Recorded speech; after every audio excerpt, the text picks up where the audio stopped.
I don't think AI is making thought leadership go away. I think it's making generic thought leadership go away. Find out what makes you unique and just go all in on that. You're gonna get more clients than you can handle. How am I different? Somewhere along the way, we kind of lose a sense of who we really are. I'm an evolving human being. I've got other passions and interests. Should I be able to talk about them? Hell yes, you just talk about them. When you sell, sell. What is the playbook on stepping into this next few years? There's a simple formula, it's 911. I apologize in advance, I'm gonna offend you right now. Today we're here with world-class branding expert, Chris Do. So Chris, let's begin. I wanna touch on how the way you talk about personal branding is so different. Most personal branding experts I hear, they're kind of like, oh, come up with 5 content categories, client success stories, thought leadership, trends, and it always has a whiff of what I would call commercial intent. It's like maybe there's this heartfelt story about you lost your dog or why they're so important to you, and then it's like, oh, P.S. buy my stuff. And it's like a little bit awkward maybe, because it's like, wow, we had this personal conversation, me and my audience, but now all of a sudden you're like throwing down like an order form in front of me, figuratively or literally. So what blew me away about your personal brand is there's none of that. What led you to thinking about personal branding in this way? That it's so much about a personal conversation rather than there always having to be this undertone of, I'm here to make some money off you, my dear reader or listener. Full confession here. So I'm a graphic designer. I'm an introvert. Being in front of people like you would scare the bejesus out of me. I've done a lot of personal work to be here, so I just want to put that out there. So the introverts in this room is like, dude, I can't do this. Yes, you can if you want to. I was noticing there's a gentleman, his name is Aaron Draplin, and I was sitting, I was having a weird conversation with somebody in a theater, and we're watching other designers speak, and she asked me, like, you don't know who Aaron Draplin is? I'm like, no. And she gave me this, you're so pretentious, like you don't know other celebrity designers.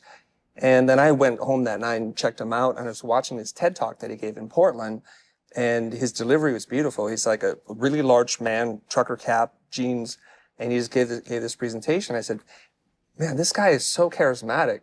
And the way he did it and the way he built his brand isn't that he's the world's best designer. There are many people who are better designers. He's not bad, but he got there because of the way he was so transparent and authentic about how he told his story. So if I'm paraphrasing here. He steps up on stage at a TEDx and he goes, my name is Aaron James Draplin. I'm 39 years old and I'm doing everything I can to make it in the little leagues. And I was like, who does that? Who tells you how old they are? And who tells you your middle name? And he's like, you know, it's an important day, so I washed the 501 jeans for this event. And he kept talking like this, and it's so endearing. I was like, let me dive down, or let's go down this rabbit hole and figure this thing out. And so I was just really studying him in the classic Asian way, you know, like, let me study success first and figure out the blueprint. And in trying to share this with other people, I started to think, why have I been hiding all this time? Why aren't I as transparent to the outside world that I am with my friends, with my staff, with my team? Why don't I do that? And so I started going this journey for about 2-ish years, and then I started to figure this thing out, and here we are. That's the origin story. So I'm hearing you say the buzzword that we've all heard so many times, you got to be authentic. Is that what you're saying, or is there a flavor of that that's your version? Yeah, I think there's fake authenticity, which is out there. And so let me just kind of go to the board. Let's do it. It's early. Just start here. When we talk about authenticity, everybody says nobody's for being inauthentic, so the word has no meaning, right? And I started talking about this, and I came across a piece of Carl Jung, and he was talking about there's your shadow self, which is all the dark parts, the parts that carry shame and guilt about you. And for the doctors in the room, forgive me, this is the graphic designer version of this, okay? There's a shadow self and there's this persona. And there's the ego that regulates who we show up as in the world. And the persona is who you are or who you show up to be in the world, to be accepted, to be liked, to be loved. And we've learned how to do this really well. We really have. And so this happens from really early age. Like when you say, oh, that person's ugly, or that person, and your parents say, don't stare, don't talk. And you start to change, you keep changing, and we don't put our feet on the table, we don't do all these things. So you start to learn all the rules, and we're socialized to become this other person, to be accepted. Now, I think to be a society, we have to have social norms that we abide by to show respect for each other. But then somewhere along the way, we kind of lose a sense of who we really are. And so I describe authenticity as the gap that exists between these 2 points. We will all show up some way. Like today, I didn't just show up in my sweatpants and my t-shirt. That's my authentic self in my hotel room. You know, I took a shower, I brushed my teeth. So I'm showing up a little bit, but I'm trying my best to close these gaps so that the gap between the two is as small as possible. I don't think it's possible to be 1000% authentically you. How do you know this? Is because when you're home in your apartment or wherever you are in the world and you're eating Cheetos and your face is messy, that's the real you. But we're not all going to show up that way. So that's just the gap there. So that's to answer your question about authenticity. So the objection might be, well, but I run a hedge fund, or I have investors, and if they see me as messy or disorganized, like, isn't that going to be bad for business because it's like I don't have my act together? Yeah, that's the risk. And I can't tell you it's not going to go away. And the more you are, the more you're going to draw a line in the sand to say, I believe in these ideas. These are my values. This is my backstory. I'm not for everybody, and it's okay. We can accept that. And if you're with me, you're with me. And if you're not, that's okay. So if you're still up and coming, if your business is volatile, it's not stable enough, and you're afraid of doing this, it might mess it up a little bit. We can see, I know this is not going to be popular, but I think I used to love Tesla as a company. I don't love it as much as I used to because Elon's been saying a lot of stuff. So that's the risk. But he also brings a lot of new people to that conversation. So a lot of the investors would probably say, Elon, just make great cars and fly rockets and all that stuff. We're really happy. But the more you say, the more you're going to draw people to you and you're going to repel others. And that's the whole point.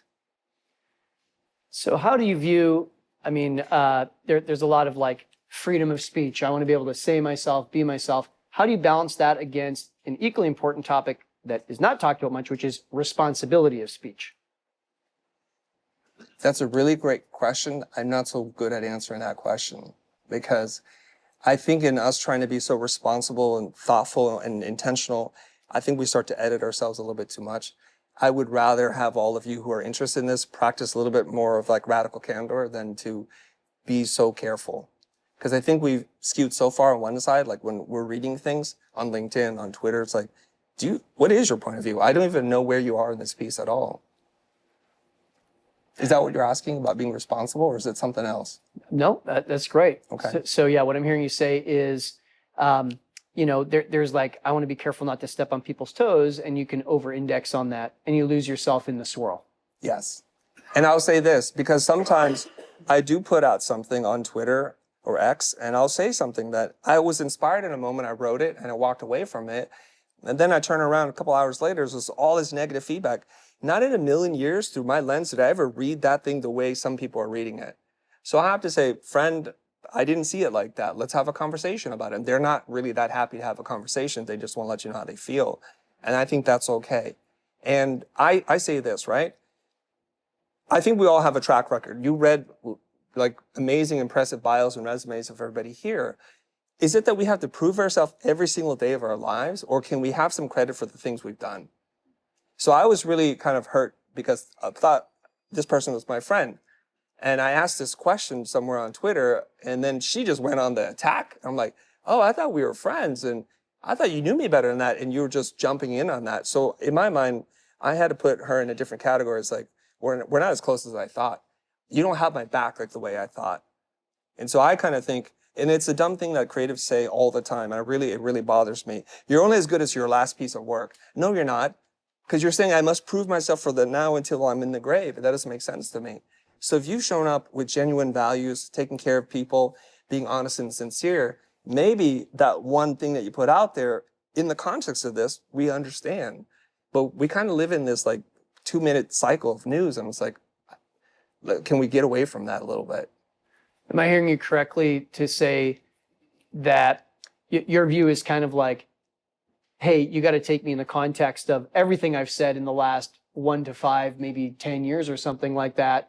And if someone gets up in your face, you're like, hey, relax. Like, that's not really who I am. Is that kind of what I'm hearing? Sort of. I would just say you don't have to take me at all. You can say whatever you want, because whatever you think and feel, it's not really my business. I just want to see how you look at the world, and that's okay. So if you're into like 2 minutes of history, I'm okay with that. And you don't have to take anything. You don't have to look at the 3,000 other things I've done. You can look at this. That's fine. I'll try to improve, but I don't want to do that at the cost of me losing myself. So it sounds to me like a lot of this comes from actually work done off LinkedIn, off YouTube, but rather with yourself. What did you need to discover about yourself, or where did you need to arrive such that you could be at such peace with Jono 138, Kitty Slayer, lighting you up, and they misunderstood you? Oh, you've read that tweet then? Maybe it was me. No, I'm kidding. Oh, okay, so I was asked this question a little while ago, and I didn't realize what I said would hit some people.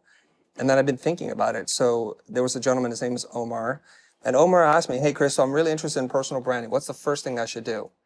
I said, go to therapy, learn about who you are, because my viewpoint on personal branding is about understanding who you are, accepting who you are, and expressing your truest self. And we can't do that, I don't think, in any genuine way if we don't know who we are. Like, what story are you telling? And I see this, and I'm trying to help my friends with this. They have a lot of inner conflict. They don't know who they are. So every time they post, I could read between the lines. You're really conflicted right now. And she's like, why don't people like this? I'm like, because you're saying one thing and you're meaning something else.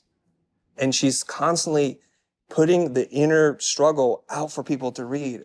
And it would be wonderful if she could just come to peace with that first and then express that. So it's not for everybody. And I'm not saying everybody go out and do it today. It's like you kind of have to do the inner work. I think that's probably what struck me the most in watching your YouTube channel, The Futur, with no E at the end for anyone who wants to check it out, is that there was such a groundedness where, and it's interesting, we're in these times right now where there's incredible political divide and everybody's has to be on a team, tribalism, all the rest. If we really step back, it's like we are connected by far more things than we're separated by. If we go right down to Maslow's hierarchy of needs, and so it's like at the end of the day, that kind of like connection and solidness to yourself, I think, is what just beamed through the different pieces of content that I watched. And so it's funny because it wasn't about AI. It wasn't about what your posting schedule was or what your snappy headline was that had me pull up my credit card, no sales letter, here's 10K. It was this sense of, I'm not here to fight. I'm not here to be on either side. I'm here to be on Chris Do's team. And I'm more or less like kind of do no harm in the process and, limit my judgments of others. And it was just like, it was like literally calming. And you're teaching like pricing strategy or something. And I'm like, I don't know what he just said, but I just feel calmer, kind of like watching it. How did you arrive there? I've done some therapy. I've got a lot of coaching. My wife helps out with some of the shots to the face. So I'm like, oh, okay, let me figure that out. You kind of work through this. But I did want to share something with you because I've had this conversation with lots of people before. I just want you all to imagine somebody that you really admire, living or dead. Just somebody you really admire and are drawn to. There's something magnetic about them that compels you to like consume their content, to read their books or attend their webinars and seminars. And as best as I can tell, I have 3 things I've noticed. And let's compare like the person that you visualize in your mind with what I write on the board, okay? Sure. All right, here we go. So 3 things that I think are essential ingredients for everyone who has a really powerful aura, something magnetic about them. Number 1, I used to say it was like self-awareness, but I don't think it's self-awareness, it's self-acceptance. It's one thing to be aware, but it's another more powerful thing, acceptance, to actually accept who you are. And almost everybody that you can think of, I think, has accepted themselves. They're comfortable in their own skin. They're not out there trying to prove anything. They love themselves so much that they leave room for you to be you, which is an incredible thing. This is like a guru, a teacher, or a lover, a partner, a spouse. It doesn't matter. They love themselves so much that they leave room for you to be you. And I think that's super powerful. And then that leads us to the next one, which is self-confident. They're really self-confident. They believe they have the tools and resources to solve any problem. That is the definition of self-confidence. It's not the braggadocio, like I bought this house, I drive that car, and I have these watches. It's not about that at all. People oftentimes mistake arrogance with self-confidence. They're totally different animals. Don't get me started. Number 3, relating to this idea of being authentic, is to express true vulnerability. Because I think in order for you to be really strong, you have to be able to be comfortable with what makes you really weak, to really put it out there. This is what's ugly about me or what I've done, and I've come to accept that part. And if you don't love that part, full disclosure, that is just who I am. And I'm not going to apologize for it. It's just who I am. So those 3 components. Now I'm just going to just quickly poll the room here. Did anybody think of this person in your mind who you really are drawn to that don't have these 3 attributes? I'm just curious, and if it is, which would it be? Okay, I've done this with a couple hundred people. It's almost always the same thing. Eventually we get to these 3 things. So as far as I can tell, if you want to be this person that has true inner peace and draw people to you, I think you need to have these 3 things. And then you work on these, right? Thank you. Okay, cool, thanks. So what I think is remarkable is oftentimes the question of like, how do I build a personal brand is like, how can I have 1 million followers? That's a have statement. Or it's, what do I have to do? What do I have to post and what content? That's a doing statement. So we've got having statements and doing statements. And I think what you've really done is you've pointed to what are the being qualities. And we get back to be, do, have. We get back to ancient Sanskrit, Sattva, Rajas, Tamas, 5,200-year-old book called the Bhagavad Gita. This is not a 2007 The Secret concept. This is like predates Christianity type idea. And so there's a real connection to ancient wisdom and spirituality in the exact teaching that you're giving us here today about personal branding. Is there anything else that you'd like to share that you think is kind of a fundamental idea of how you see personal branding a little differently? Yes. That can help kind of bring everyone together? Yeah. I think in the world of personal branding, it can be broken down into this. And sorry, I just like my arrows here. So there are the people who believe in personal branding as a way to get customers. It's kind of more performance marketing based. And you're going to hear a lot of people, and I'm sorry if you were a coach and you teach this, I apologize in advance, I'm going to offend you right now. So performance marketing, it's all about conversions and getting short-term cash flow. And I'm not good at that. I just came from a mastermind on Friday that everybody there's really good at that. I'm terrible at that. Cash flow, okay? And on the other side is brand building. And brand building doesn't have any short-term value, but it has long-term potential value. And the more you do this, the less you have this. And we can see that everybody who's trying to sell you something, you might buy from them. You might even feel good about the product, but I don't think you think in your mind, I owe them anything, because the transaction has been completed. They give you something, a product, an idea, whatever it is, and you give them money, transaction's over. The thing about brand building is you're giving value without expectation of outcome, without any other things attached to it. And you can't afford to do this unless you can play this game for a really long time. And there's value there, okay? So some other differences here is that this is what you do. This is who you are. This is an outward exploration. This is an inward exploration. Like, who am I? What makes me me? What are my values and beliefs, and sharing that with the world. Now, unfortunately, the people who talk about personal branding use the same language that I use, but they're really talking about this part of it, which is fine because you all need to make money. You got to pay the bills and all that stuff. I'm really talking about this part of it, which I find very few people actually do. So those are some of the foundational things. This is an inward thing. This is an outward thing. This is a manufacturing thing. This is a discovery thing. I could sit here all day and talk about the differences between the two. But this is what I believe is this will make you probably a lot of money. This will help you make a difference. Because in this world, especially in the age of AI and I guess AI created content, I guess information has become really cheap. The value of information is really low. And if you're in the information business, which I am, I'm telling you from the front lines, people who do what we do, we got a limited number of days left because information is really cheap. And the thing is, as you talked about Perry, he's the godfather of digital marketing, right? SEO. Here's the thing, is we can all teach from the same source code, if you will. Why does someone choose Perry or Tim or anybody else in this room? This is the most important part. It's because you have a point of view.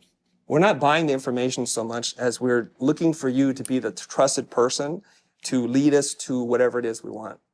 And it's hard to get to this point unless you're able to tell your story and point out why you're different. Sorry, I'm like trying to remember like 1,000 ideas right now. Hey, it's good, man. I'm processing here. So branding doesn't need to be super complicated. Branding simply is meaningful differentiation. And if you want to make that simpler, just how are you different? That's it. How are you different? And on the surface, this would be really hard to solve. Like, how am I different? And it's a lot easier than you think because you just need to be you.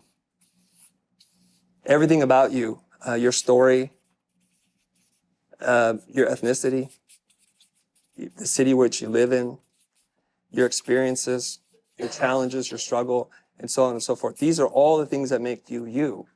So I think if you really, really believe in this idea of branding as being different, meaningfully different, is the best thing that you can do is to be more you. So it's you to the power of you. Find out what makes you unique and just go all in on that. And there's a lot more things that we can draw on here and pull apart, but that's it. It's not a complicated concept. It's not easy to do.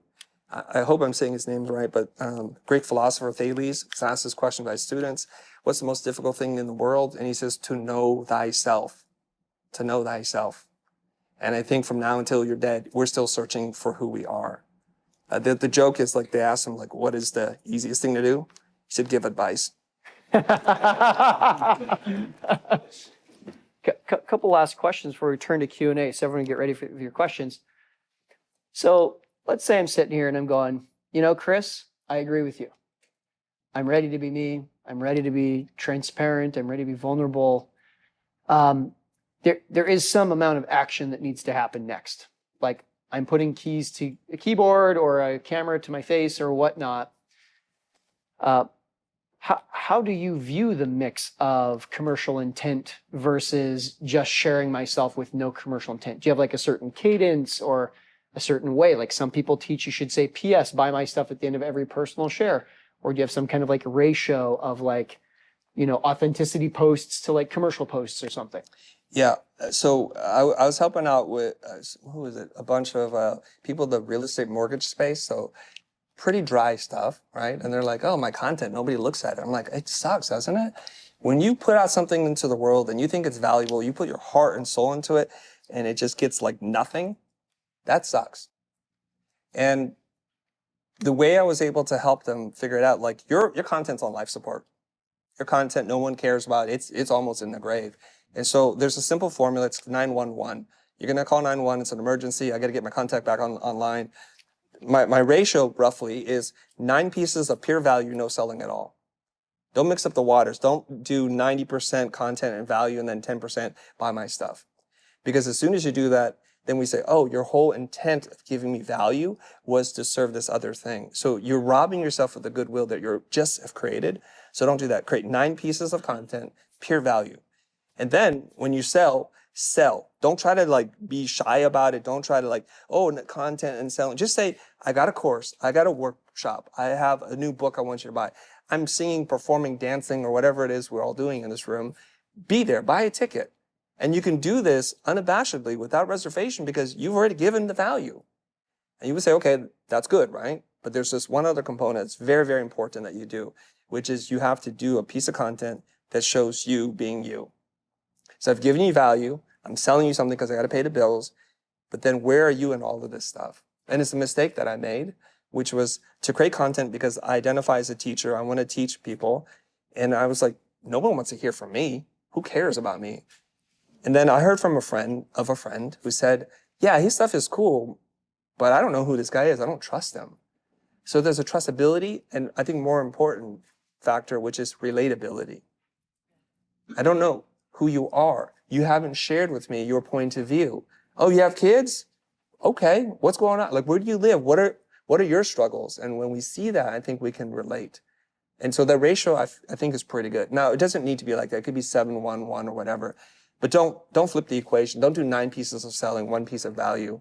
Don't do 9 pieces of personal content. The ratio should be value-led. So it's teaching thought leadership point of view, 9 pieces, 1 piece buy my stuff, 1 piece is here's who I am behind the scenes. Yeah. And I think if you do that, when you say it buy my stuff, people will be thrilled. They're like, gosh, I've been wondering how to give you money. I love what you do. And then don't make them work so hard to crawl through the internet and find it. Just tell them. So I believe my last question before we turn it over is, you touched on how the AI revolution is putting information on life support. And that could be that people with online courses can't sell online courses, but it could also be like products, like CPG products or whatnot, that use information to attract attention through marketing. You know, I think all the way back to NO Explode, which was a supplement in like the mid 2000s. And they built a list by selling an ebook. And then they launched the product into that list, which is a brilliant marketing strategy. So if leading with thought leadership is going away and we're going to get, flooded with AI avatars of fake faceless YouTube pages and all the rest, what's a person to do if they do have value to share? If they are excited to be helpful to people who have the problem that they can solve, like what is the playbook on stepping into this next few years where everything's going to get turned upside down with personal branding and marketing in the age of AI? I don't think AI is making thought leadership go away. I think it's making generic thought leadership go away. There's a big differentiation there, right? So there are people here who know how to teach you how to do marketing or buy properties or to invest. But I could choose from a lot of different people. I'd rather choose somebody that I connect with on a human-to-human level. And so now more than ever, I think you surfacing those stories and showing up authentically as yourself, saying, yeah, I'm not for everybody. I think you're going to get more clients than you can handle without even selling anything. Your story, how you reached out to me, it's like, I wasn't even trying to sell you. It just works out. Beautiful. Thank you. Yeah. Anything else you wanted to share before we turn it to the audience?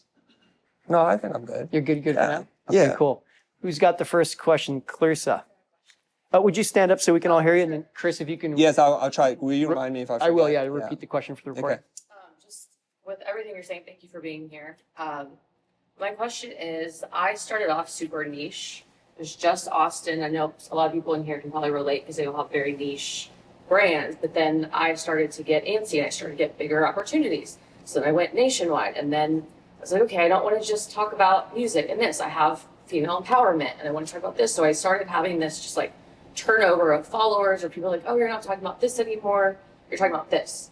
And then it just became, as I evolved and changed, and I'm the most authentic with me now, I have it grown to where I want to be and I want to spread that message and I want to have a bigger impact. So how do you kind of differentiate?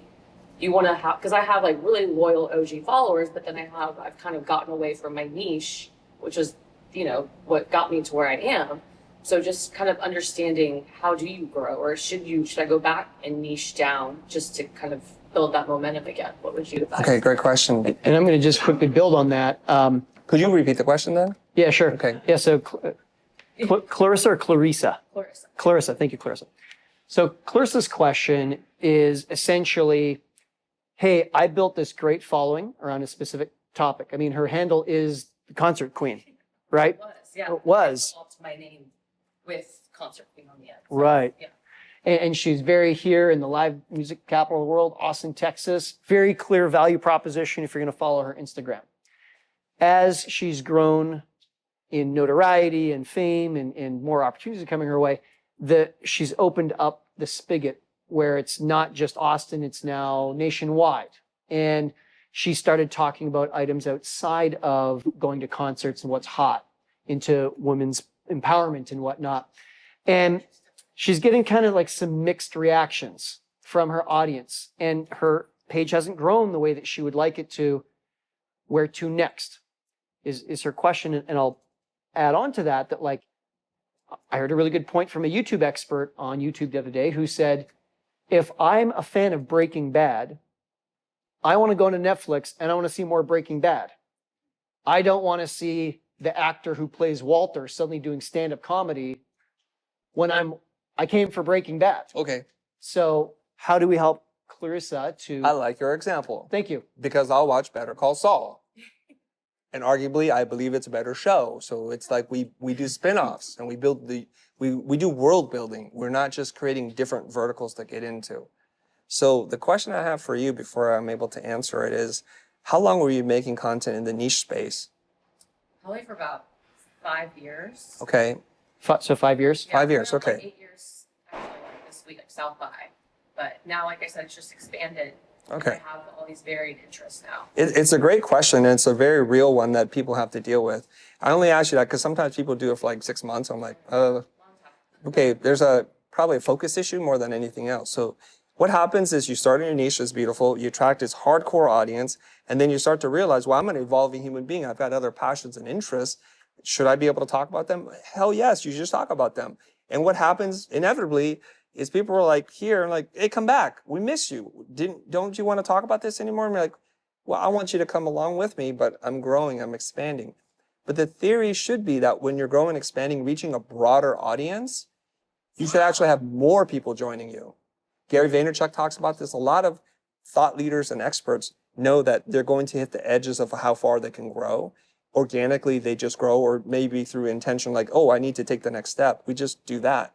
So within my own story, I started out doing design and typography logo reviews on my channel. I quickly realized there's 1,000 kids out there who can do that. Some are better. I don't want to stay in that space. So I started to talk about this thing that I didn't know about, which was how to run a creative business for designers. And so now I still get these comments like, I remember when they used to talk about design. That was 8 years ago. You come along with the program, friend. But then here's the really cool thing. I always think of my core audience as the creative entrepreneur, but the audience has grown much broader than that. And I'll tell you some funny things. There was a guy, I'm driving with my children, and they pull right up next to us. I'm like, we're in LA, so I'm like, you never know what's going to happen. It's just a drive-by, what's going on? I'm like, kids, hold on. And this guy in his white truck rolls down his window. He's like, roll down your window. I'm like, did I cut you off? What happened? He goes, love your channel, bro. Love your channel. I'm like, are you a designer? He goes, no, I do tile work. I'm like, cool. Tile work. Tile work. Tile work. Tile work, like those things, right? And I was walking in Pasadena, Old Town, and I swear, I was just walking, I was talking to my friend, and this person looks at me, and he's like, Mr. Doe. I don't think there are a lot of Mr. Does, but I wasn't even sure it was me. I'm just walking towards this guy, an older guy. Are you talking to me? And we started talking. He's a hedge fund manager. I'm like, what the heck? He's like, love your content, bro. So when you're growing, you just got to make sure that you're growing in a way that feels that you're expanding on what you're doing versus changing lanes.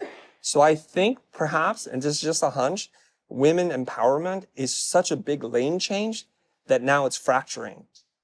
So when Tim was saying, when you show up for Breaking Bad, you don't want Dancing with the Stars. It's not in the same lane. So you have to kind of figure out how to do this. Is that okay of an answer for you? So is the solution she needs a second Instagram account? Could be, but that's a pain in the ass to do. It is. And then creatively, again, as a lot of people in here, you start kind of, it's like analysis by paralysis, and you don't end up. Yeah, you're like, not again. I'm not going to go through climbing over glass. It's the way is get back to that core and build versus divide.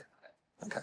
Thank you. Like people will say, Chris, talk about politics. Nope, that's not what I do. Talk about what's happening in Israel. I'm like, I'm not going to do that. It's not my lane. I have an opinion about it, but I just tell my friends, I'm not going to do that. Thank you. Justin? Yeah, Chris, this is And awesome. one quick sec. Ryan will get you next. Okay, go ahead, Justin. You built the Futur into a brand that operates beyond just you. I know a lot of people in the room have a personal brand. Yes. But I think there's importance to scaling a brand beyond you. And so I'd love to know some of the frameworks that you've created that are self-sustaining so that you can actually grow a brand independent of a single person.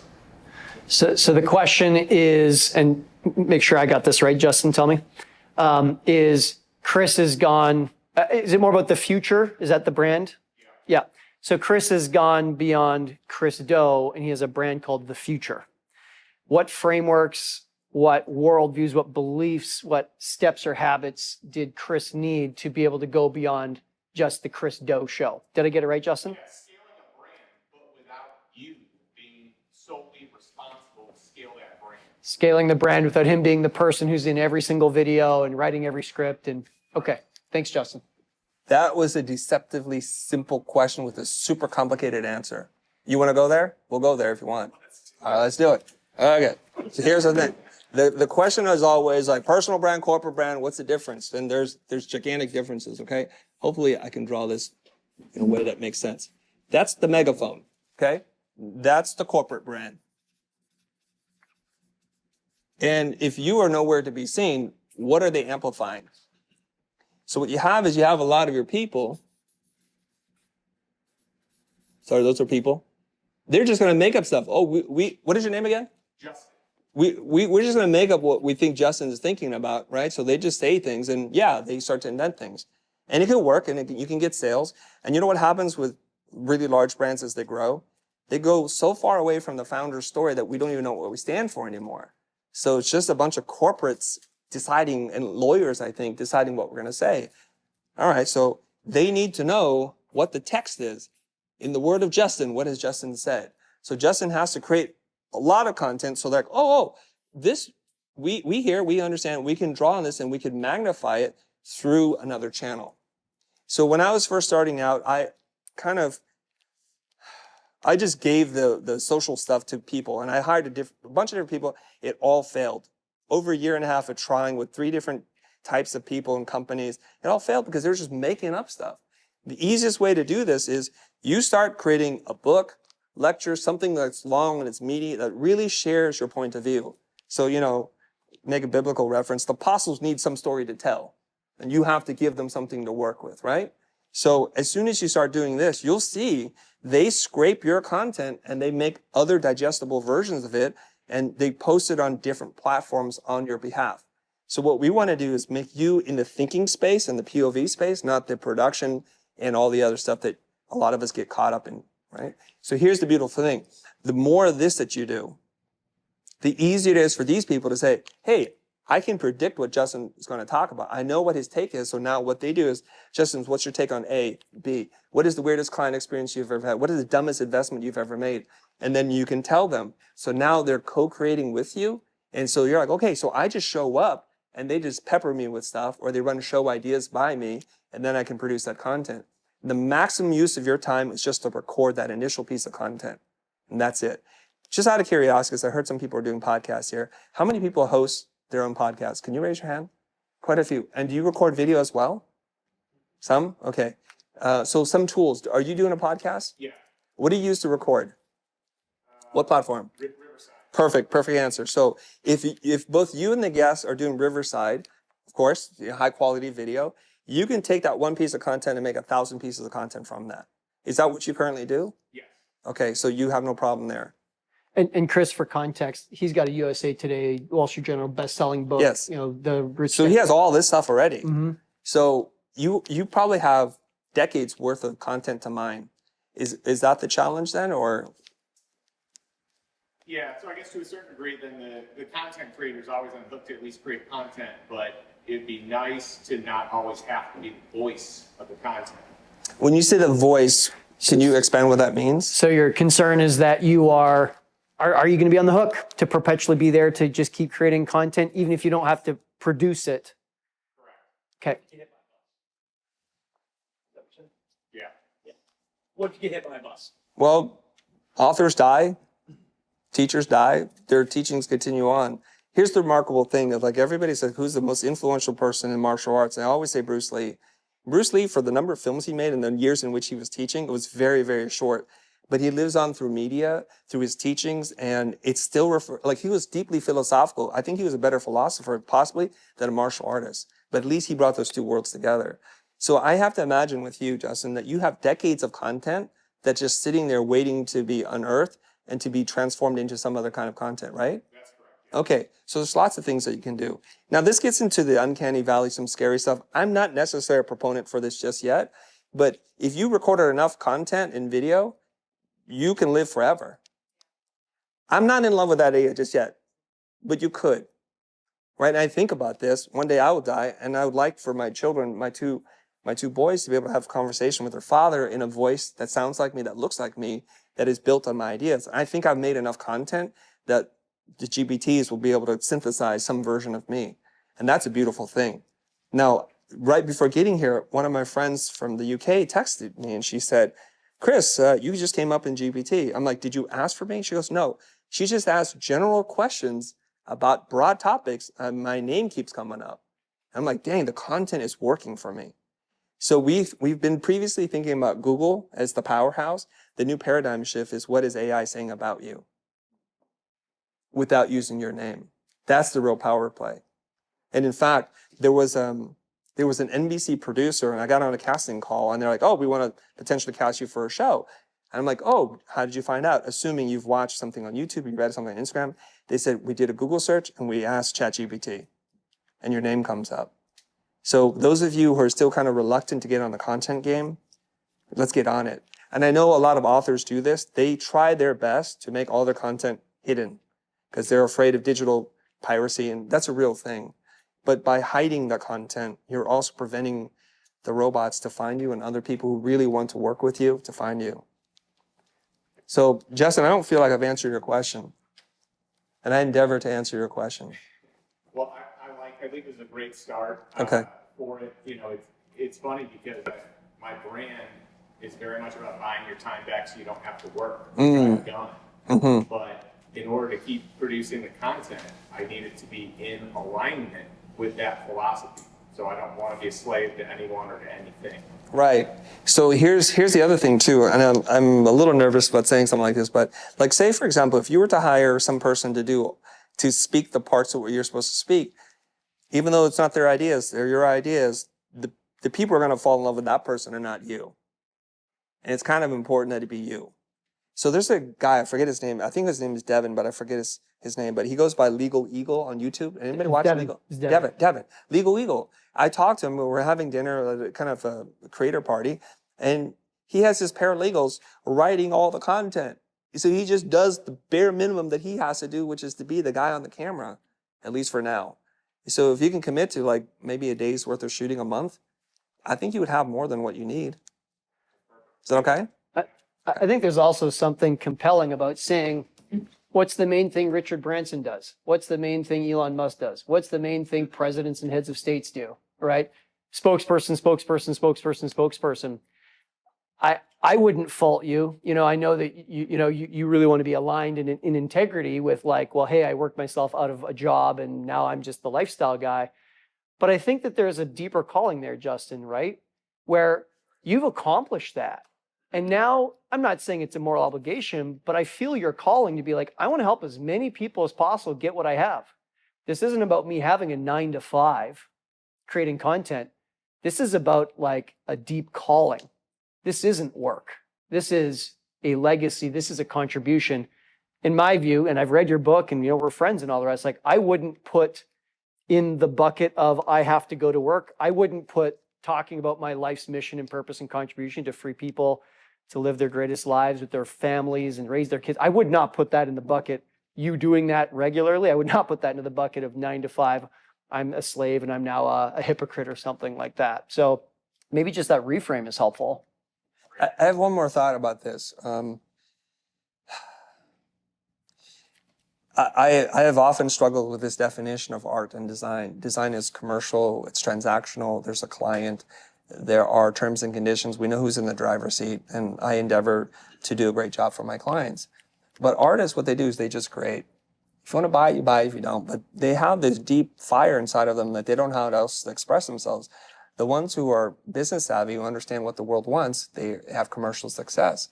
So I look at creating content not as something I have to do. It's like my art form. It just looks like pixels on a screen. but it is my art form. And it's very important to me that I get to be able to do this. My kids always ask me, Dad, what do you do after this? I'm like, there is no after this. This is all I do. I just happen to be doing the thing that I love doing the most right now. And then I think if you looked at it, this is your art. Are you an artist? Yeah, I would say I am. Although, in earlier life, I would say no way. But yeah, this is definitely my art. Yeah, I think so too, right? No one tells you what words to use and your cadence, your tone, the subject, and when you have to release things. You just get to choose. And I think that's a really beautiful thing. How many people here, just so we can help Justin's psyche, how many people here, and if you don't want to answer, that's fine, would call it a smash success if they were free to create as much content as they wanted on any given day of the week, on any platform, and were not required to show up to grind on content, but did it just because you felt the nudge and you wanted to do it? Who loves that vision? Justin, none of us are calling you a hypocrite for wanting to do that, man. Like you are the role model that many of us want to aspire to. So you're actually, by showing up and creating content whenever you feel the nudge, you're actually an inspiration, not a hypocrite. I'm deeply passionate about this because, talent follows money. And there's no money in teaching at all. And that's why we don't have the best teachers. The brightest, smartest, most gifted people are in entertainment. They're in Wall Street. They're in banking and real estate because that's where the money is. Our system rewards that. So after you go through this arc of making your money and having what you think is enough, I think you get to do this thing that I think the world needs. We need better freaking teachers who are passionate, who are practitioners, not just theorists. They know what they're doing, and you can tell, because what's really interesting in the last 5-10 years is we're seeing really accomplished, super bright people create content. It's grown up way beyond I'm in the garage in my parents' house doing my thing, because they haven't done anything with their lives. But what they've done is they've realized the power of creating content. Beautiful. Thank you. We good, Justin? Yeah. I promised Ryan, and then we'll go Aaron. You're on deck. This is going to sound like a joke, but I mean this question very, very sincere. What if you're kind of boring? In that, saying, I feel you. Finish, please. Okay. When I see a lot of the personal brands out there, you have a very cool look, right? And a lot of the people who have big personal brands, big following, they have a cool look about them. You described this designer, and you went to his look, and it's very unique, right? How important is it to develop and be intentional with specifically the look and the aesthetics? Obviously, you still need to be you, but amping it up a little bit, turning it up a little bit so that you're still you, but you're not boring.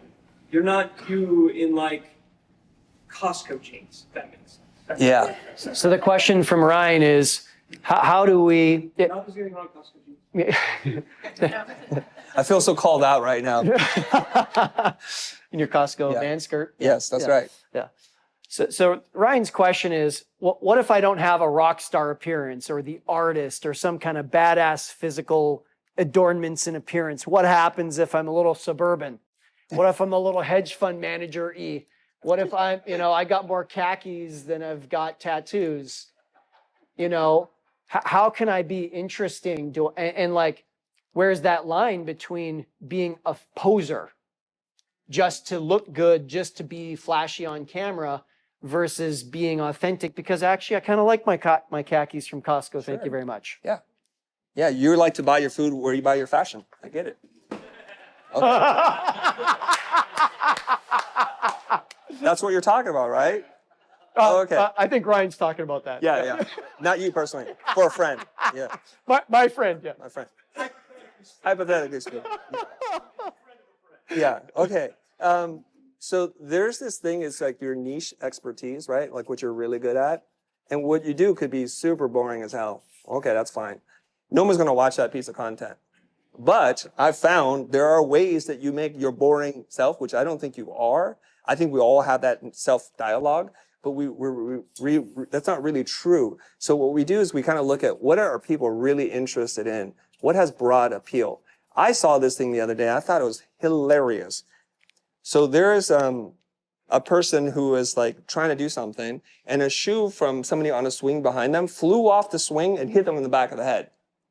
right? And this person pauses the video and says, let's examine this. So I measured the circumference of this thing and the rotation of the thing creates so many like feet per second. And in order for it to do that, and he was putting up physics formulas, like the most boring thing, but it's so fascinating to me. He took a dumb internet meme video of a shoe hitting the guy in the back of the head. He goes, in conclusion, this is totally fake.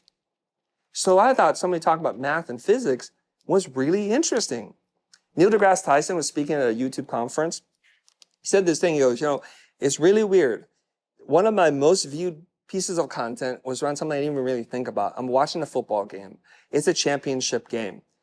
And it's like sudden death. So they're going to do field goal. So they flip the coin, pick the side. One team kicks, misses. The other team kicks, goes in the air, hits the upright, and it goes in. It's a big deal. It goes in. And he goes, you know what I did? I said, well, based on the way the earth was rotating at that moment, hitting the upright had X% higher percentage of going in than out. And he put it about like this, trying to teach people about physics. And he goes, you know what happened to that video? The next day it was in the local newspaper, and they said our team won because it was ordained by God because we were rotating the right way. So you can take boring information, that's the craft and the creativity that you bring to the table, boring information. You just have to make it appealing to lots of people. So the way I look at this is like, you have intense knowledge. Everybody in this room, assuming Tim's put together killers in this room, you have a lot of medicine that's going to help a lot of people. But when medicine comes out, no one wants to eat the medicine. So you got to just wrap it in a giant gummy bear of sugar and gelatin so that people eat it. So when we're making content to be consumed, and if you want to have a higher chance of it connecting, is lean more on the entertainment part of it and less on like making people's brains hurt. So I didn't have to follow the formulas and all that stuff. But just that person talking about the physics, I'm like, oh my God, where does this end? But it was so fascinating because they're taking something really dumb and entertaining and giving it a lot more value. And I think that's awesome. Okay, now let's talk about the mom jeans or the Costco jeans, whatever it is that we're wearing, right? Okay. Now, I have this theory because a lot of people are like, well, beauty's only skin deep. It is, sort of. But here's the thing. We're all judging each other all the time. How tall you are, how wide you are, facial hair, no facial hair, whatever it is, we're doing this. And I look at clothing as a tool. So when you're gardening, you're going to wear something like probably like workwear, like Carhartt. You might wear an apron. You're just going to get in there or you're working on your car. But if you're going to go to a boardroom meeting or you're going to go to a concert or you're going to go to a gym, we wear different things as tools for a job that we're going to do. So you just have to ask yourself, when I'm presenting to people, what is the tool? What is it that I'm communicating or signaling to other people about me? And those are mostly cosmetic things that can be designed. I don't think you need to do it. I don't think a lot of celebrities know how to dress themselves, but they work with amazing stylists. You ever see Brad Pitt out on his own? I don't think he knows how to dress. His stylist is doing a good job, right? So it's like you can work with people to say, I want to stand for these things. I want to signal to people, this is what I care about. And then you have help. So I'm in the process of helping a lot of straight white guys learn how to dress, not like every other straight white guy. I'm making some progress there, just a little bit. Ryan, how are we doing in your question? So it is important. It's something if you want to have personal brand, just practice styles. That's what I mean. Well, you find entertaining ways to talk about boring things, and then you start to be much more intentional in how you show up on camera. So there's a couple different things here. Okay, I do this thing. I ask people, like, what's the difference between a hero and a villain in a comic book setting? They both face adversity or trauma. The hero grows from it. It defines their values, whereas the villain is victimized by it and it defines their values, right? So my story here is that when I was traveling in Lisbon, my luggage was stolen. Professional cab service lost my luggage. I was freaking out. I'm like, what is going to happen? I was furious because it's like 10,000 bucks of stuff gone. I don't have a toothbrush. I have nothing. I'm like, my stuff is gone. Long story. What did it force me to do? I had to go to like this premium outlet. I started buying new clothes, and then I bought this hat, which is not my normal hat because they don't like to sell the kinds of hats I like. So I walk in the store, I buy this hat, and then all of a sudden, people are now saying, did you do this to your hat? Like, no, I just bought it. So now this starts to become part of how people are able to identify it's me. My job, in my opinion, is to make it as easy as possible for people who are a little shy, who want to talk to me, to know that it's me, so that they can come up and talk to me, because I don't have the social skills to go up and talk to them. So if I show up in a certain way and be very intentional in designing the silhouette, that it's going to be a lot easier for them to recognize you. So here's the funny story. I'm at Mozart's yesterday. Mozart's Coffee Roasters. Mozart's Coffee, the hot place in town. Everybody knows it but me. I turn the corner because I'm thirsty. There's a line out the door. I've never seen anything like this. Like, what is going on? Are they dropping cocaine in the coffee? What is going on? Right? So I'm like, I'm not going to do this. So I walk away. I just walk away. It's just too crazy. I'm going to call my Uber, and this guy comes running over to me. He's like, hey, Chris, it's you, right? I'm like, it is me. I saw that you wanted this thing. Why don't I just buy your coffee for you? We wound up having an 1.5 hour long conversation. It was a really beautiful thing. And I thought, wow, this is like a side benefit of having great content where you actually impact people's lives in a positive way. I don't care to get in that line or not, but this guy who is Pakistani, who lived in Saudi Arabia, but now lives in Malaysia, but has camped out in Texas or Austin for like 2 months, sees me and we have a conversation. And it's a really beautiful thing. All because, you've been intentional about how you present yourself. Yeah. Because look, if I stand next to Tim, can you stand up? There's probably no way, if the lights were turned off and we're just silhouetted, that you could not tell the difference between the two of us. I've changed the silhouette. I put on the good skirt for you guys today. I have a regular suit. I'm not going to wear that because I think I'm going to be in a room of people who are going to wear suits. Mm. And I'm trying to be meaningfully different. Thank you. Thank you. Aaron, and who's next? Just so, Leslie? Question? Okay, yeah. Go ahead, Aaron. Hi, Chris. My name's Aaron Tweed. I'm 42, and I had this shirt Greg like recently. I'm an executive coach for women. One of the things I always appreciate about your content is how you help people get their value through negotiation. And so one of the pillars I teach is salary negotiation in corporate America and tech. When it comes to putting content out online, how do you put the line down between what's free and what's in the course? Because I don't want people to feel like they paid for something that they already saw. Yeah. So the question is, how do you draw the line between what is free content that you put out and what is content that you hold back and you keep behind some kind of paywall or some kind of coaching or experience? I was going to give you a different answer, but I'm going to give you a better answer than the one I was originally going to give you. The original answer was, don't ask me, I don't know how to do that. I just give stuff away and I'm not making a lot of money doing it. But I have a better answer for you because I've been working on a new model, okay? So that's a very natural thing. When you produce really high quality content, you're teaching people, you run into multiple problems. Number one is when you have a coaching program or you have a course or a book, they're like, well, I can't keep up with your free content. I'm not ready for this now. And the time for them to buy something from you is going to be never, because you're only going to make more content. Then the next question they're going to ask you is, well, what's the difference between the free content and paid content? That's a big problem too. And I usually tell people, nothing. Why would it be different? If you enjoy it, you just enjoy it a little bit more and you give me a little bit of money.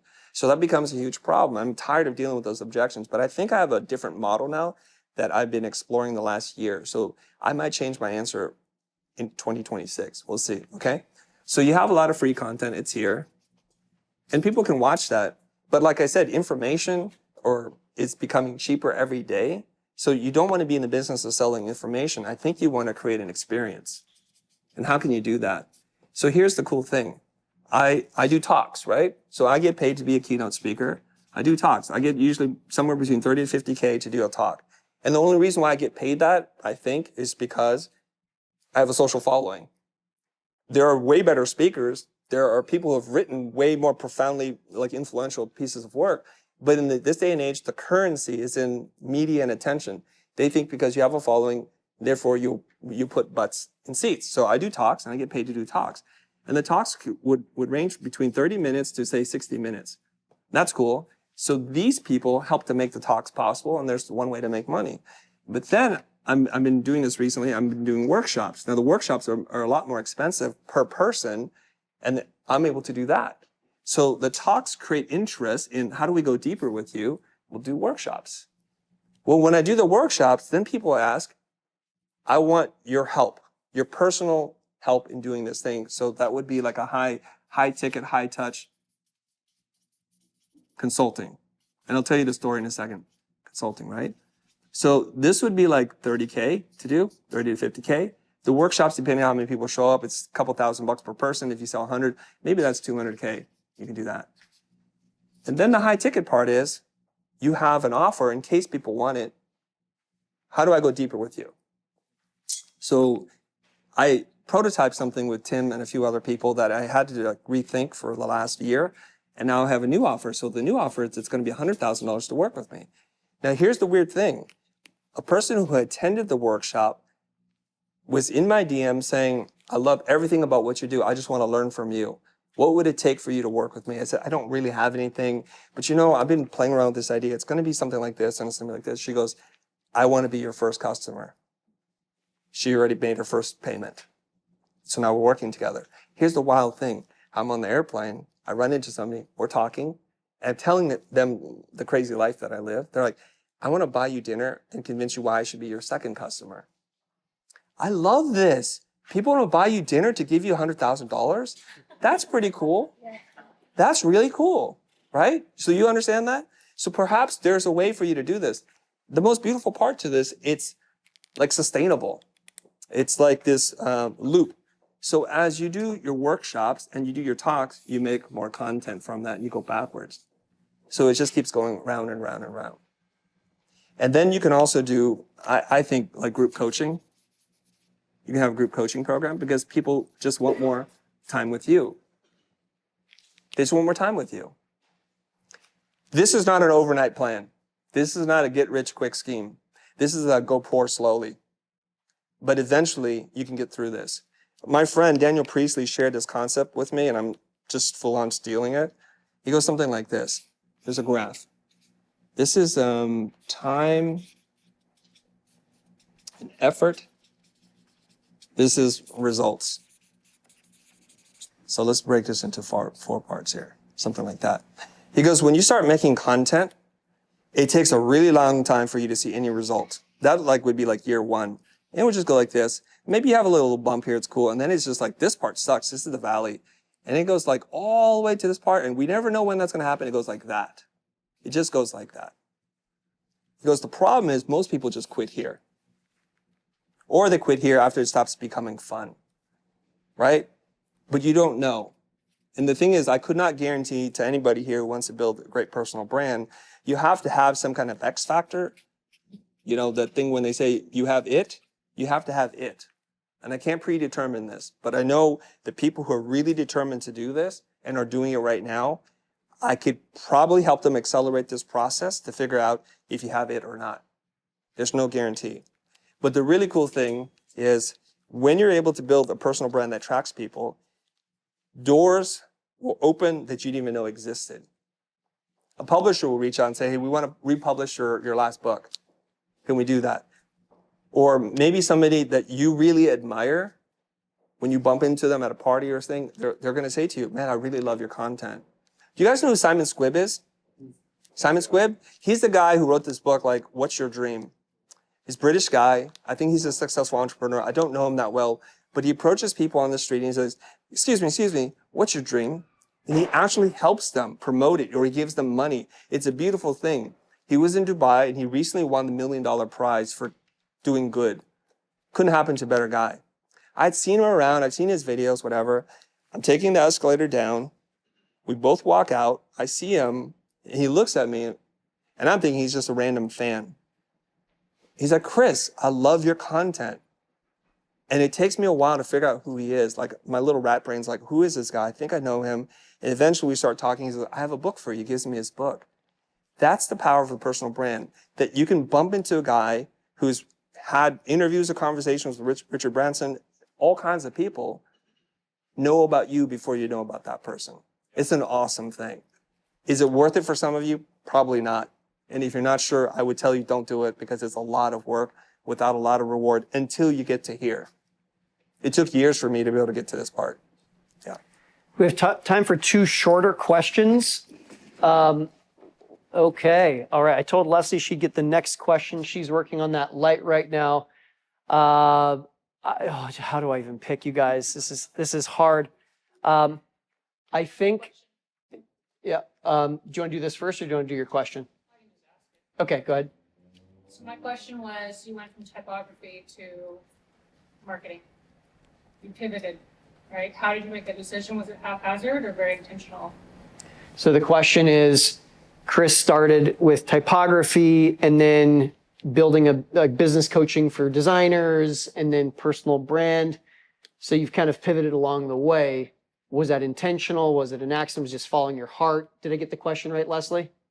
Yeah. I wish I could tell you there was a clear blueprint. There was no blueprint.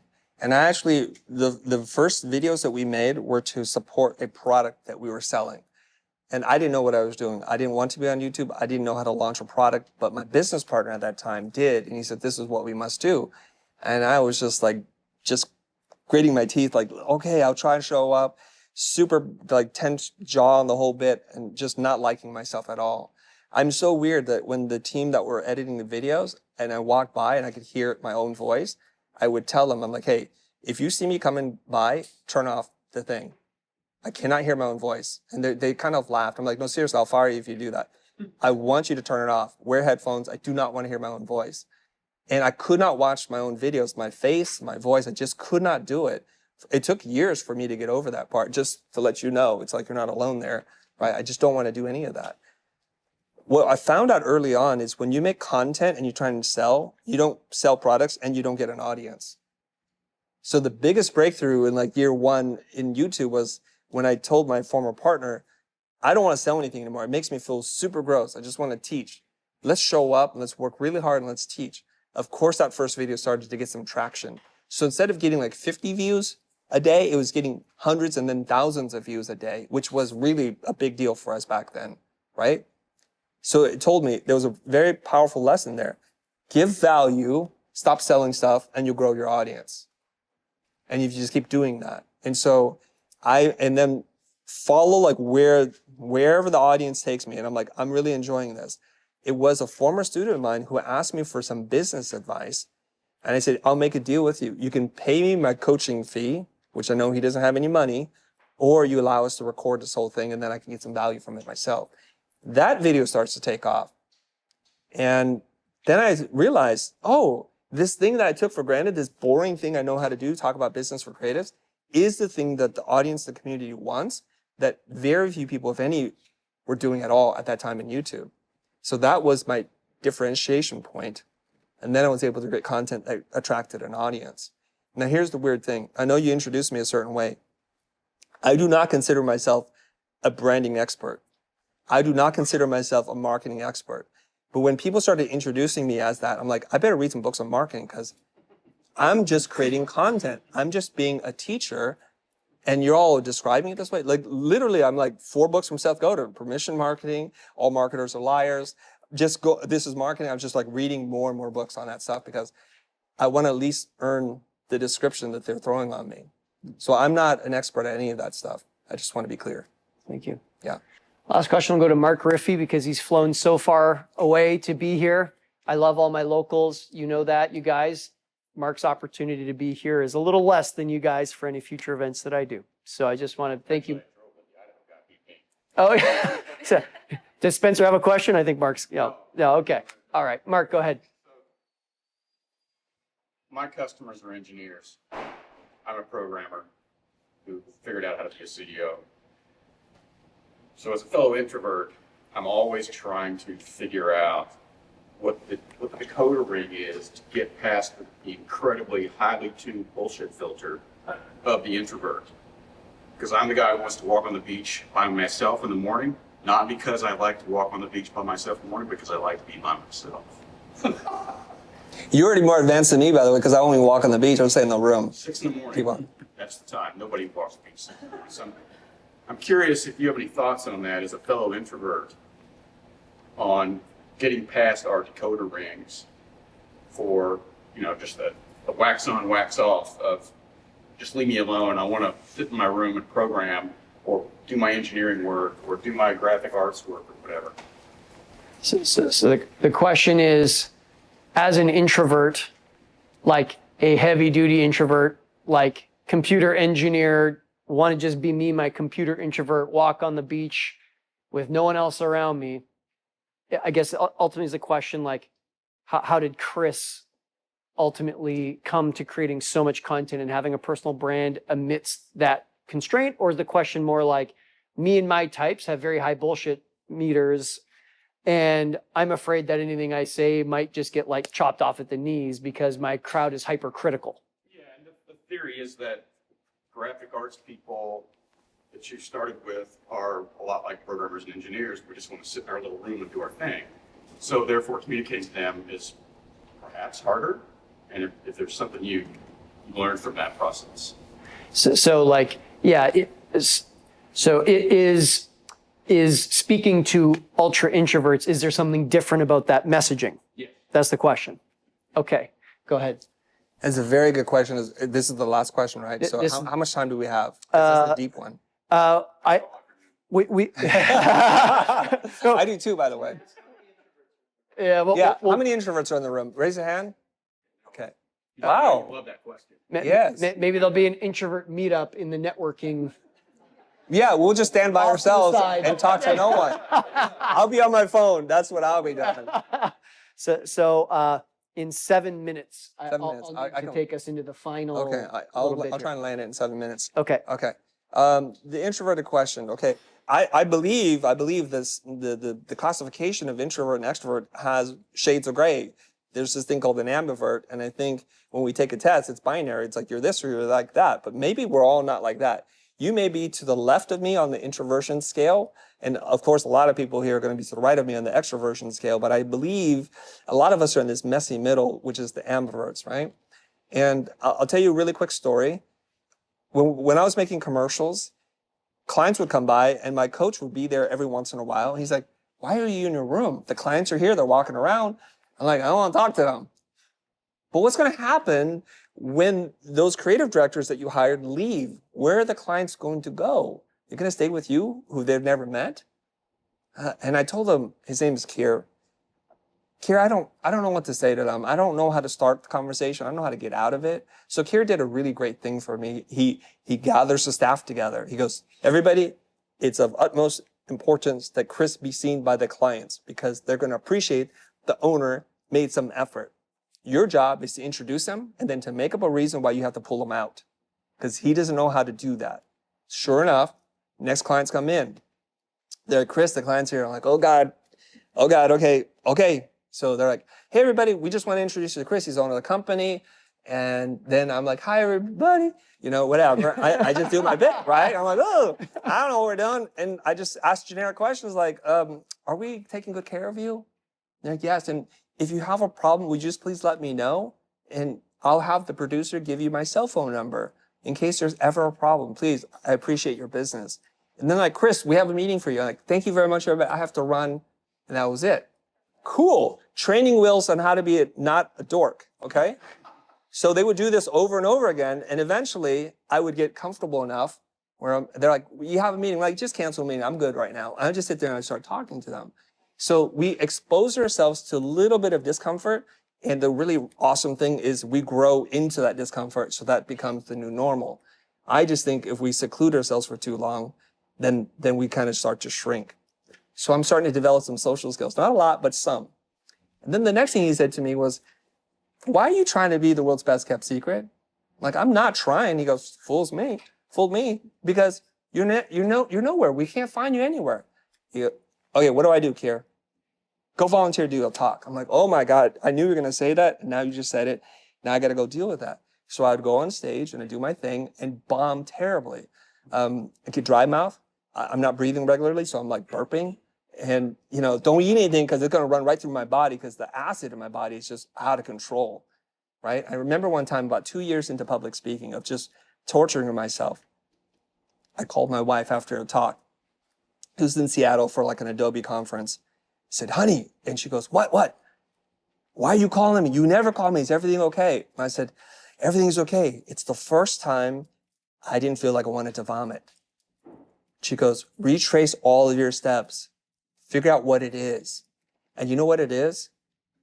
It's because I started to feel like I knew the people in the audience. That's the big difference. If I know you really well, I could talk to you for days. We go fishing together. We do whatever because we're friends. But a room full of strangers is a super scary thing for an introvert. So there are certain tricks that I've been able to develop over time so that I can get here, right? So one little weird story. I just wanted to tell you how weird I am, okay? I was at another Adobe conference. They sent me a ticket because I'd won something, and I didn't know anybody there. The person who was going to go with me decided last minute she's not going. So now what am I going to do with like 8,000 people I do not know? And I thought to myself, I'm just going to stand here when the doors open up and they flood out of the hall and they go to wherever they're going to go. I hope somebody recognizes me because I'm just going to stand there. And when I told my wife this, like, what are you doing, babe? What kind of ego play is this? I'm not. I'm just trying to see one familiar face and hoping they'll say something. And I stood there and it was super weird. People were rushing by. And eventually one person said, yo, you're the guy? I'm like, depends. Are you upset at me? Okay. And then I started talking, right? So then I knew the tool for the introvert is to be recognizable enough so that people will walk up to you. That's just my trick. And be comfortable enough in your discomfort to stand there until someone does. So when I go on stages, I say I'm extremely socially awkward. I have no social skills. I want my content to be so good that I don't have to actually develop any. And it's working out pretty good. That was worth 9 hours each way. Absolutely. Yeah. Wow. Ladies and gentlemen, we're not done for today, but we are done with the Q&A. So a big round of applause. Thanks.